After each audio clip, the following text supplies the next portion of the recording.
Hello mga bata! Handa na ba kayo sa ating bagong pag-aaralan? Halina't magsimula na tayo.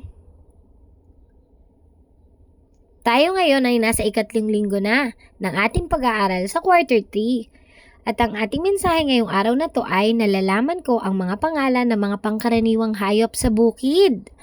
Mga hayop sa bukid: baka, kalabaw, baboy,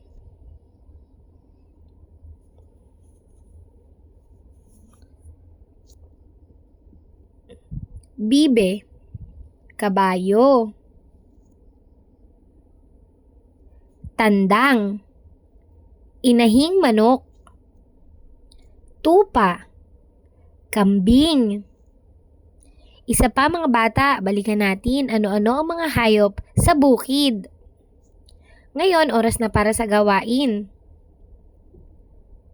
Isulat ang mga pangalan ng mga hayop sa bukid.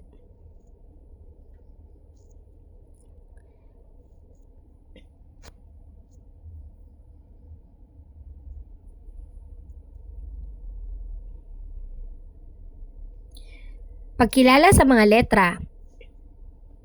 Balikan natin ang tunog ng mga patinig. Alalahanin din ang tunog ng mga katinig. Ibigay ang tunog ng mga ito. Balikan natin ang tunog ng letrang H. Ngayong araw na to, kilalanin natin ang letrang W na may tunog wa. Wa. Wa. Wa. Watawat. Wa. Wa. Walis. Wa. Wa. Waiter. Wa. Wa. Willy. Wa. Wa. Walo. Wa. Wa. Wala. Isa pa mga bata, ulitin natin ano-ano ang tunog ng mga bagay na nagsisimula sa W. Ngayon, oras na para sa gawain, bilugan ang letrang W. Pagkilala sa mga bilang.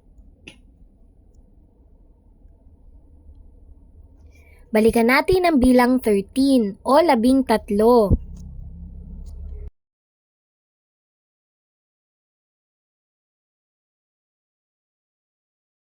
Ano-ano ang mga bilang na ito, mga bata?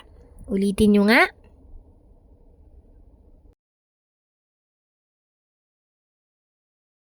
At ngayong araw na to, kilalanin natin ang bilang 14 o 14. 14. 14. Halina't bumilang mga bata, kayang-kaya niyan.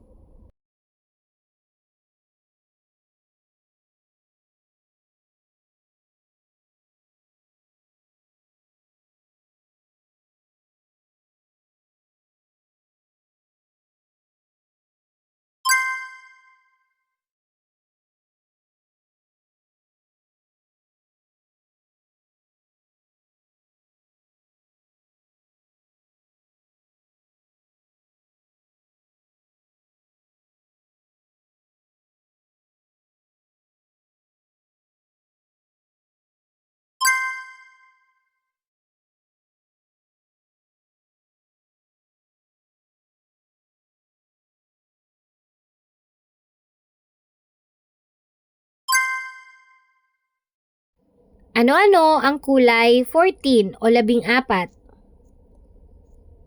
Oras na para sa gawain. Kulayan ang malaking bilang 14 at bakatin ng mga salita.